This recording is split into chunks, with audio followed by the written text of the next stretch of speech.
Queen of all media na si Chris Aquino naging tulay pala sa love story ni na Aubrey Miles at Troy Montero. Nagbahagi ang sexy actress na si Aubrey Miles patungkol sa naging simula ng kanilang relasyon ng kanyang mister na si Troy Montero na nagsimula daw nang mag-guest si Troy sa show noon ni Chris sa ABS-CBN.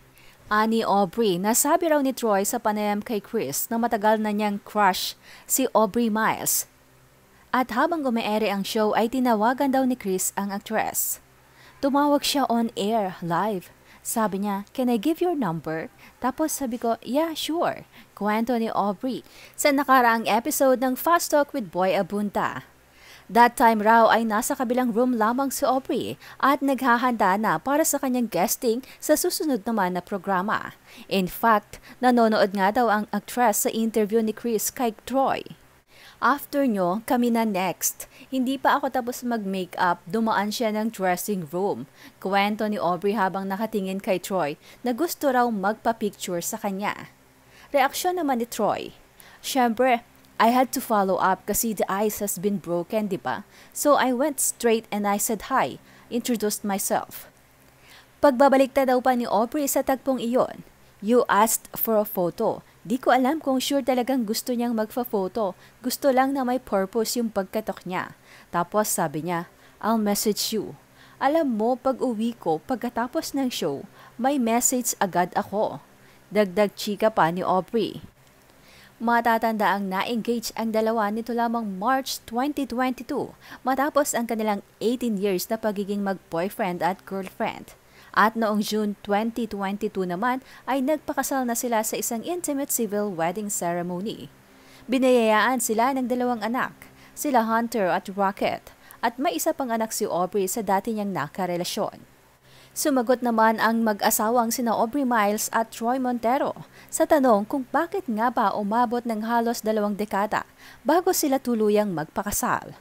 Sa kanilang interview sa programang Fast Talk with Boy Abunda, inamin ni Aubrey na siya ang dahilan kung bakit hindi matuloy-tuloy ang pagpapakasal nila noon ni Troy sa loob ng 18 kanilang pagsasama. Ani Aubrey, "Parang siya din nafe-feel niya na di pa ako ready. May moment na biglang ready tapos biglang hindi. Saka hindi ako nagmamadali nung time na yun." Sinabi rin ng actress na siya ang type ng girlfriend na hindi demanding at kontento din daw kasi siya sa kung ano ang mayroon sila noon ng kanyang partner. Aniya, "Hindi ko siya pinipressure. Siguro ang swerte nga niya hindi ako na-pressure. Hindi ako nagde-demand ng ganito.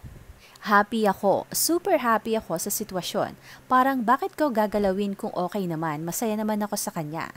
At dito nga ikinuwento naman ni Troy na ang mga anak nila ni Aubrey ang isa umano sa mga dahilan, kaya't na-realize nila na kailangan nilang magpakasal. "I think yung mga bata, our kids, the ones who made us decide it's time." Kasunod nito ay ibinahagi ng mag-asawa ang kanilang sekreto upang tumibay at manatiling mainit ang kanilang relasyon. Nila, "Whenever we travel, kapag kaming dalawa lang, we're always naked sa hotel." Pagbabahagi ni Troy.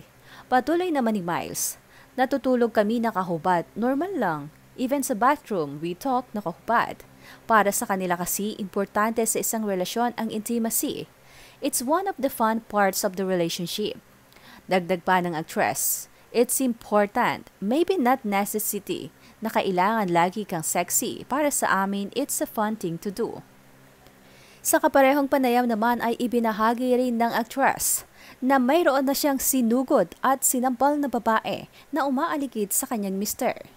Aniya, nangyari raw ito sa mga unang taon ng relasyon nila ni Troy kung saan talagang maraming umaaligid na mga babae sa kanyang napakagwapong asawa. "Back then, ako talaga ang nanunugod ako eh." Pag-amin ni Aubrey, aminado ang actress na selosa siya at ayon naman kay Troy ay may mga pagkakataon din noon na nagsiselos siya sa mga lalaking nakakasalamuha ng kanyang misis, pero never naman daw siyang nakipagsuntukan o nakipagsapakan. Aniya, "May leveling ng away namin. Mga first 3 years namin ang gulo, parang war. 3 to 6 years medyo gulo-gulo. May selosan pa kasi, mga selosan stage. Pagdating ng mga 10 years, iba yung level na nung love. Patience mo, understanding, iba-ibang stages pala. Experience talaga eh.